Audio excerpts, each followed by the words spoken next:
What's up YouTube, this is Siren Frost, and today I'm doing another deck profile for you guys featuring my Link Joker Messiah build.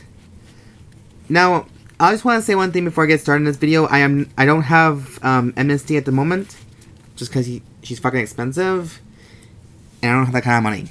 So, I'm using what I call the improviso alternative units in this deck.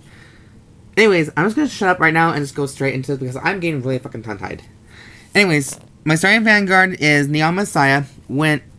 As you guys know, I've done a review on the trial decks and stuff. I actually even did a deck profile or trial deck mirror match with my friend Kirasakatsu in this one. But me and him actually got our decks upgraded ever since Set 3 came out. So hopefully we get a chance to do this again and record some more matches for this. But anyways, Neon Messiah is whenever he's unlocked, he goes into your soul, and then you can search your deck for a copy of Messiah, Neon Alter Ego Messiah, and add it to your hand. And you basically shuffle your deck like that. So that's pretty much all he does, and he's a nice little forerunner. And I do like the artwork too, because can you imagine him? He went from a grade 4 Harmonic Messiah to now a Neon Messiah. I think it's kind of cool. And of course, I'm running 4 copies of the new heal trigger, Lady Healer of the Torn World. Just because she looks more human-based than her Star-Vader comparisons. Next, I'm running 12 crits, of course. I'm running Pulse Monk of the Quaking Feet. 4 copies of Astro Wolf, or Asteroid Wolf. And I am playing 4 copies of Star-Vader, Apollonel Dragon. Just because there's never been much of a non-Star-Vader critical trigger that's been 12 yet. So at the moment, I'm just using them just to fill in the void a bit. But yeah, so 12 crits are my main playstyle of the decks that I do run, except for a few exceptions. But moving on, I'm also playing for grade 1s. I'm playing 4 copies of the 8K Vanilla's Asleep Messiah, just because it goes with the chain kind of well. Next, I'm running 4 of the Perfect Guard, the generic Perfect Guards, Lady Keeper of the Virtual Reality, just because I can't really afford the newer G Perfect Guards that let you do the unlimited damage. So, and but beyond that, I do like the artwork a lot more on this one than the actual G Perfect Guard. So, that's just my thought. You guys can do whatever you want. Next, I'm running 4 of the Stride Enablers, Destiny Dealers. It lets you search a deck for a copy of Alter Ego Messiah or Messiah unit and add it to your hand. So that's just how I see it. And you guys can do what you want. And yeah. Plus, he is a very solid 7K attack, 7K booster as well. So that's just my little thought on it. I'm sorry guys, I'm just tongue-tied. Next, I'm playing 2 copies of Lockbreaker, Riddle. What he does mainly is Generation Break 1. When this unit attacks, you may choose a lock card and unlock it. If you do, this unit gets plus 4,000. So he's a 11K attacker by himself. But seeing as though I run only 2 of him, it's just he's meant for only the boosting part too, unless I get really lucky in that one. And Desperate Terms. So for grade 2s, I'm playing the Awakening Messiah. Whenever she is unlocked, she can choose one of your rearguard Link Joker units, and you make it stand up, and it gets plus 5,000 until the end of battle. No, end of the turn, and it gets 2,000. I'm sorry about that, guys. I'm a little too tired today for this. But oh well. So, anyways, that is my idea on this, and plus I do like the artwork. And this deck is also inspired by Koji Ibuki from the anime, just because I never was a huge fan of his first clan, which is the Deleters, and the Messiahs are actually a lot more of a pleasant one.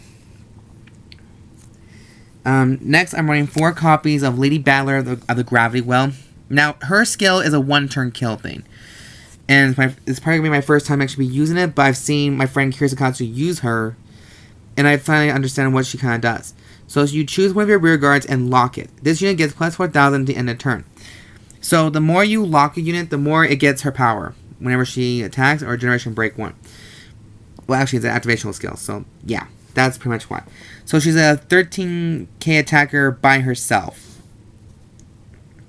which is pretty awesome. It just adds more pressure to your opponent's defenses. Next, I'm running 3 copies of Sunset Edge Duskblade. Just because I've seen a lot of people play 4 of him, but I think 3 is probably good enough because you can hardly ever get his skill off. And when this unit attacks a Vanguard, as long as it's supported by a rear guard, you can choose one of your opponent's grade 2 or less rear guards and lock it. And so he will be a 13... Is it 13 year? No, he doesn't even have the power boost. Never mind. So it lets you just lock 1 card from your opponent's side of the field when he attacks. But as long as you get that boost in the back row. So that's why I just run only 3. Next, I got 3 or 4 copies of Ultra Ego Messiah. He's the backbone of this deck profile in the deck. His Generation Break 2 is anytime a unit is locked, then you Soul Blast 1 and you draw a card. Is that Soul Blast 1? Or... Yeah, Soul Blast 1. So, yeah. That's just pretty much it. He just adds more of the drawing to your hand. Then his Stride skill... I should know it by now. You Counterblast... Yeah, you Counterblast 1 and you choose a rear guard of your own and lock it. And then you choose one of your opponent's rear guards in the front row. Is it from the front row?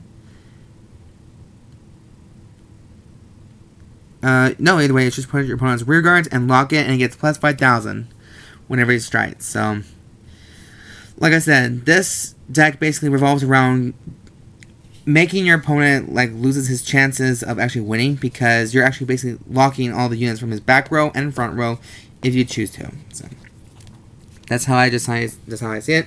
You do whatever you want. And next, I'm running 4 copies of Cradle of the Stars Stellar Maker. Now, her skill is that when his unit attacks a Vanguard, choose up to two of your lock cards and you may unlock them. If 2 cards were unlocked, this unit gets plus 3,000 and plus 1 critical until the end of the battle. Then, her auto ability is, when this Counterblast 1 and Soul Blast 1, when this unit is placed on a Vanguard circle, it may pay the cost. If you do, choose one of your opponent's rear guards in the back row and lock it. So, automatically, already on the spot, you're already going to get a lock unit on the field when she comes into play. But only works on the Vanguard circle, so. And she's also not only a Stride, you can use her for Stride, and she has an 11k attacker, so, I think she does have that great quality of doing either way.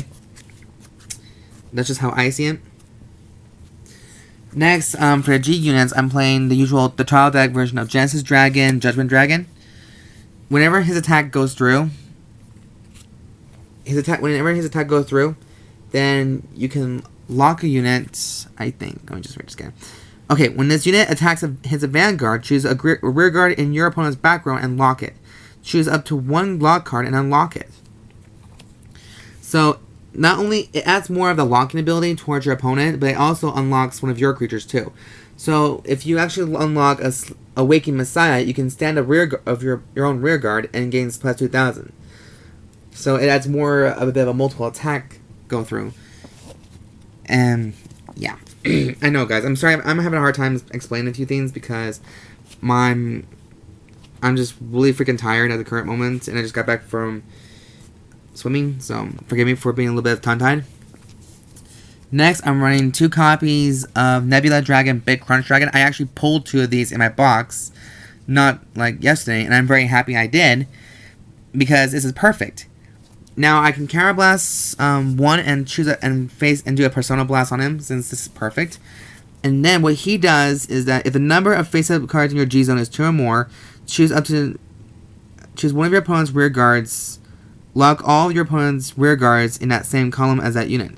And those cards cannot be unlocked during your opponent's next end phase. So they have to be they become Omega locked for the next 2 turns. So you can't use either one of those.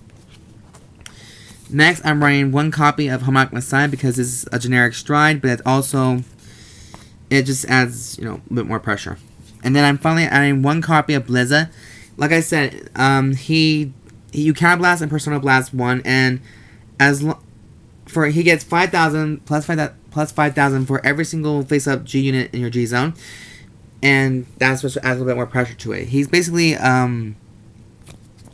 let's see, a 36,000 attacker, depending on which one. But yeah. That's just basically all I have to say about this deck, guys. And I'm sorry if this doesn't have Amnesty. I know a lot of people want to know, or would be asking, like, why not run Amnesty? Well, there's a reason for that. I can't afford Amnesty because I'm too broke to even do that. But I do the best I can to make deck profiles for you guys as best I can. And hopefully this is the deck profile you guys like to see. And if you guys have any comments on it, you go ahead and feel free leave a comment down below. There will be a full deck profile list, deck list on the description. And please check out my other videos. Don't forget to subscribe, like this video if you haven't already. And I want to thank you to my subscribers that you brighten my day up that you can't imagine, believe it or not. And so don't forget to subscribe to Siren Frost, like this video, check out my other videos, comment down below. And thumbs up for this video if you guys, show some love. And yeah. Anyways, guys, thank you guys for watching. I'll see you guys next time. Bye!